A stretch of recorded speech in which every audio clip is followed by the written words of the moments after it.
The Union Cabinet has recently approved the new Education Policy 2020.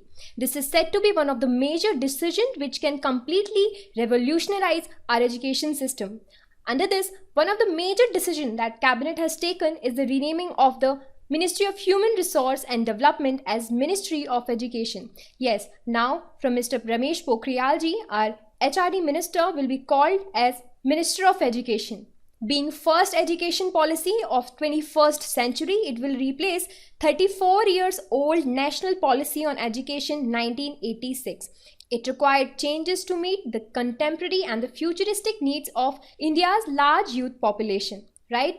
So hello everyone, welcome to SSB Crack Exams. My name is Sakshi and in this session we are about to discuss everything what you need to know about the National Education Policy 2020, right? So before beginning, let me introduce to you with SSB Crack Exams. If you're preparing for defense examinations like NDA, CDS, AFCAT, Territorial Army, SSB Crack is best option for you. It is a one-stop solution for all the major defense related exams. For more details, you can always visit our website ssbcrackexams.com. There you'll find the entire package of courses, mock tests, quizzes and study materials. Do not forget to subscribe our YouTube channel. You can also download our mobile app SSB Crack Exams from Google Play Store. So guys, this policy, National Education Policy 2020, it was recently approved by the Union Cabinet, which was chaired by Prime Minister Narendra Modi ji. He approved this National Education Policy 2020. So as I already told you, this is the first education policy of 21st century and it is going to replace 34 years old National Policy on Education 1986. And one of the most important aspect of this national education policy is that there will be increase in the public spending on the education. That means nearly 6% of the total GDP, gross domestic product, will be spent on education now, right? Before it was only 4%, but now it will be increased to 6% of the total GDP of the country. Now let me tell you some background about national education policy. So India got 3 policies on education since independence. Only 3 policy we had so far, right? First one was the National Policy on Education. It was promulgated in 1968 by the then Prime Minister of India, Indira Gandhi ji, right? And the second policy was by Prime Minister Rajiv Gandhi ji and it was brought in the year 1986. And after this, after 1986, 2020, we are witnessing National Education Policy 2020 by Narendra Modi government, right? So when we talk about the National Education Policy 1986 only, the National Education Policy was based on the recommendation of Kothari Commission, and the Kothari Commission at that time emphasized on various important proposals and recommendations including the share of GDP in the education. It urged laws to be passed to legalize the educational standards and educational expenditures to raise from then level of 2.9% of GDP to 6%. That time only they've recommended to increase the GDP by 6%, but nothing like that ever happened. But now we have increased the expenditure with this new education policy 2020. So let's discuss in detail about the policy first. So this policy did major reforms in the school education and higher education majorly.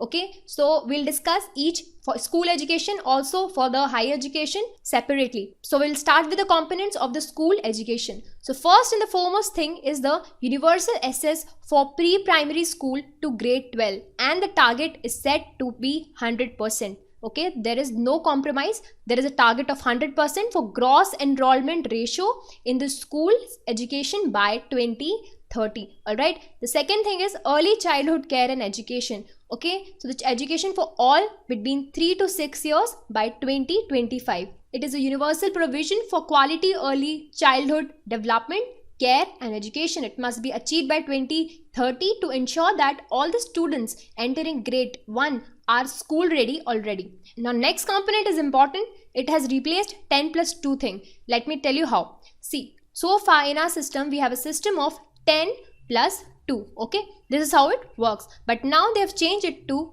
5+3+3+4. Okay, that means initial 3 years will be for preschooling or for the Anganwadi and rest of the 12 years will be for the schooling, right? And they have also divided the ages accordingly. 3 to 8 years, 8 to 11 years, 11 to 14 years and 14 to 18 years respectively. in this order. So let's discuss the next thing. So for schooling education only, National Commission on Foundational Literacy and Numeracy will be established. So it will be basically focusing on the early languages and mathematical skills from grade 1 to 3 by 2025. And the most and the major important reform is multilingualism and the power of language. So under this, the draft says the medium of instruction till class 5 and preferably till 8 to be home language or mother tongue, right? For the same purpose, high quality textbooks will be made available in the home languages or in the mother tongue. Now, important thing is Sanskrit, okay? Sanskrit is to be taught as at the all levels of school and higher education as an option for students, and it will be including the 3 language formula, right? No language will be imposed to any student, and students will have increased flexibility and choice of subjects. There will be no rigid separation between the art or between the extracurricular or curricular activities, right? Now, let's move ahead to the next important reform, that reforms are done in the exams as well. Boards are to be broken into 2 and it will be done to test more capabilities of the students.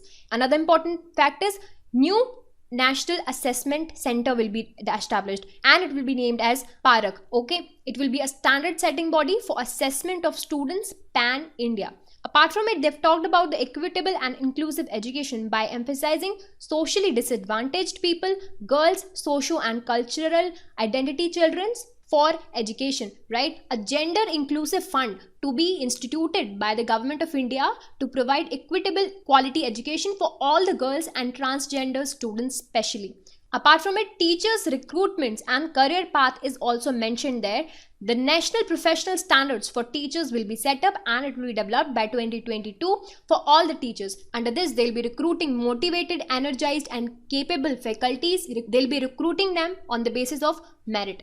Now, apart from it, standard setting and accreditation of school education will be there, and under this, State School Standard Authority will be set up in all the states and the union territories.